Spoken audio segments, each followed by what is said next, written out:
interesting Sefarno over here.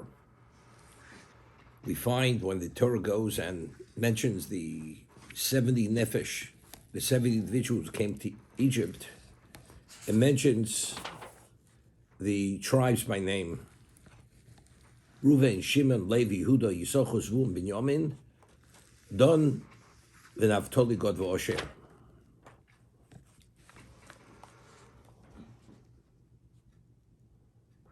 So if you have the Mikros Gedolos Chumash, the Sefarno says, Elo Aniskorim Bekan, these individuals who mentioned here, Hoyruyim Livoda B'Shem, they are worthy to be mentioned by name. Ki kol echad mehem roy lios nechshav, ish al shmo, hamor al tzuroso ha'ishiyas. Each of them is worthy to be valued based on the name, because the name identifies the essence of the person.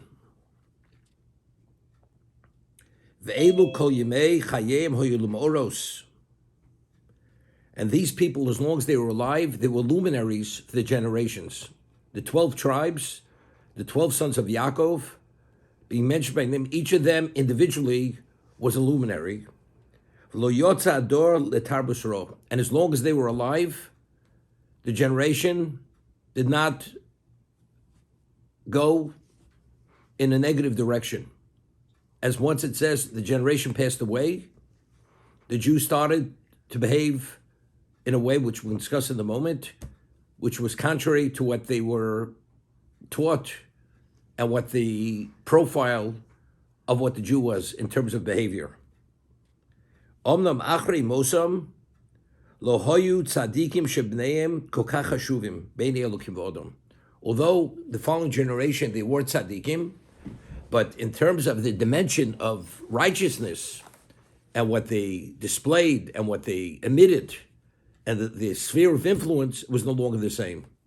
As long as these individuals were alive, they were luminaries. And being identified by these names, it identifies each of their individualism, that each in his own right had a level of representation which represented a very exceptional level of spirituality. Therefore, as long as they were alive, the generation did not go off, did not veer from that straight path, the path of Kedusha, the path of their Mesorah that they were given by Yaakov. But once this generation passes away, although they were tzaddikim, the tzaddikim not being at that special level, and they don't have that individuality that they're identified by name, therefore their sphere of influence was no longer the same. This is Sefarno. Now, the Gemara tells us in Brachos that what lies in the name. When a person has a name, his parents give him a name, what lies in the name?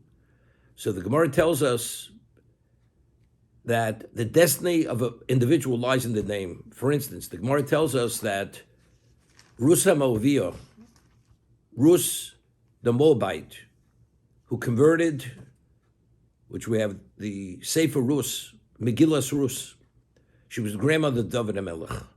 Why was her name Rus? What lies in the name Rus? That she will merit to have a grandchild who will be Merava HaKadosh Baruch Hu B'Shiras V'Shibachos, who will say to Hashem with song and praise. So within her so-called spiritual DNA, what lied within it?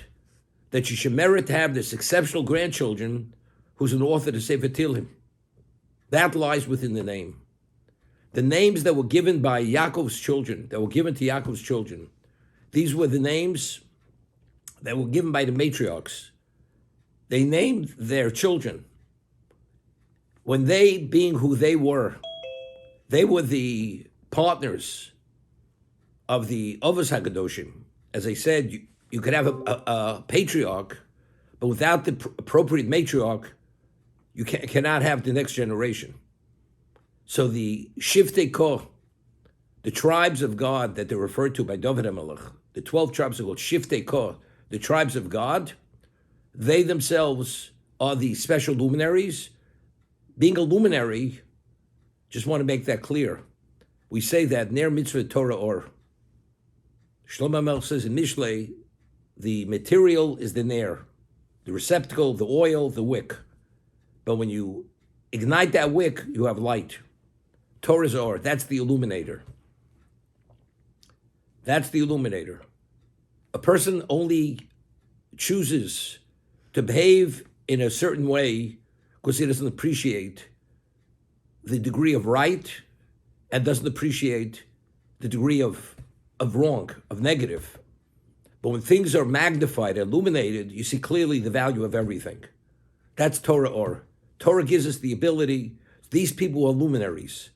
They illuminated the path for the generation that there was never a question to leave the fold or to compromise on what they were given by their parents, by Yaakov or by the tribes themselves, the Shvatim themselves. I was just thinking, it's interesting, they're called Shiftei Kor. The tribes, the sons of Yaakov, Shiftei Kor. We know that God there are many appellations for Hashem. There's Yud Kei Vov Kei, there's Adni, there's Shakai, there's Kale. They're not called Shiftei Kale or Shiftei Shakai. They're Shiftei Kor. What's Kor? So the Gemara tells us in two locations, based on a pasuk in Tehillim, that David Melech says, Kor Tzur Olomim. Kor, Yud Kei, that letter of the name Hashem, Tzur, he formed worlds. With the spirituality which lies in the letter Yud, he formed Olam Haba, the spiritual world. With the spirituality which lies in the letter Hey, he formed the physical world, Olam Hazeh. And the Gemara speaks at length, in what way does the letter Hey connote the physical world in terms of its shape? You have a roof on it, you have a right leg which connects to the roof, the left leg, you have an opening, and the space between the two legs, the right leg, is wide open. What is life all about? What is free choice? If a person chooses to go into free fall, anything you want, do everything, even defiantly, go against the will of Hashem, that is the choice of a human being. That's free choice. But let's say after you go into free fall, and you're holding literally at the very bottom, and you want to come back, one has the ability to do tshuva. How?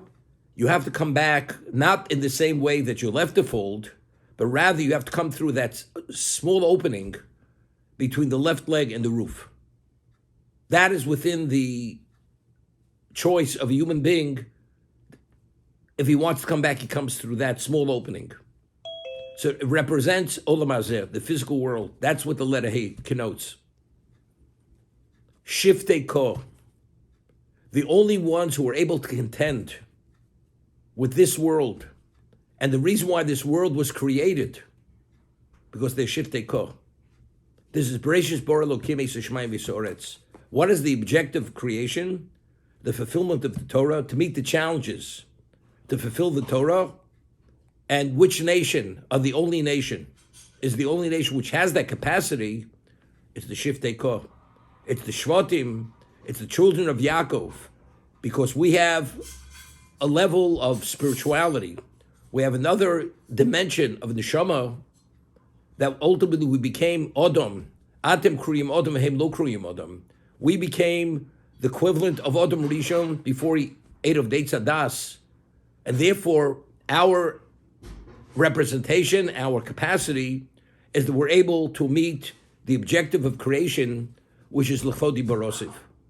And that's the way the Ramchal writes that a non-Jew only has seven Noahide laws to contend with, because he didn't merit to be at Sinai, and the impurity of Deitz Hadas is in its full form. Therefore, he can't contend with Tarek mitzvahs. It's impossible. We being at Sinai, the Gemara tells us at the end of Masechah Shabbos, it was Poskezu Mosan, being exposed to the intensity of Hashem's presence at Sinai. There was a spiritual pollution which was vaporized as a result of that exposure. Because that impurity of the Nochosh, there were two things that happened. after Adam ate of the tree of knowledge. Firstly, he was impacted by the evil of the tree, of the fruit. In addition, it says, Bod nochosh al chava, vihitu bozuma. The snake, the serpent, actually came upon Chava and he infused her with impurity, with spiritual pollution. That spiritual pollution of the snake, what he did to Chava, who's the mother of all mankind was affected by that impurity of the ancient serpent. That impurity at Sinai, regarded the way it impacted on Klal Yisrael, on the Jewish people, was vaporized. It was vaporized. We were not affected. As a result of that, we have the capacity to contend with the challenges of the Torah. The non-Jew who has that impurity cannot contend. The challenge is beyond his capacity.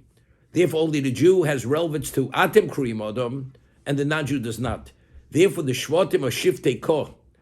The Shkor, the Ko, which is the basis for the formation of the physical world and the spiritual world, only the Shvatim are that have relevance to Ko. The nations of the world have no relevance to Ko. Therefore, who are the luminaries?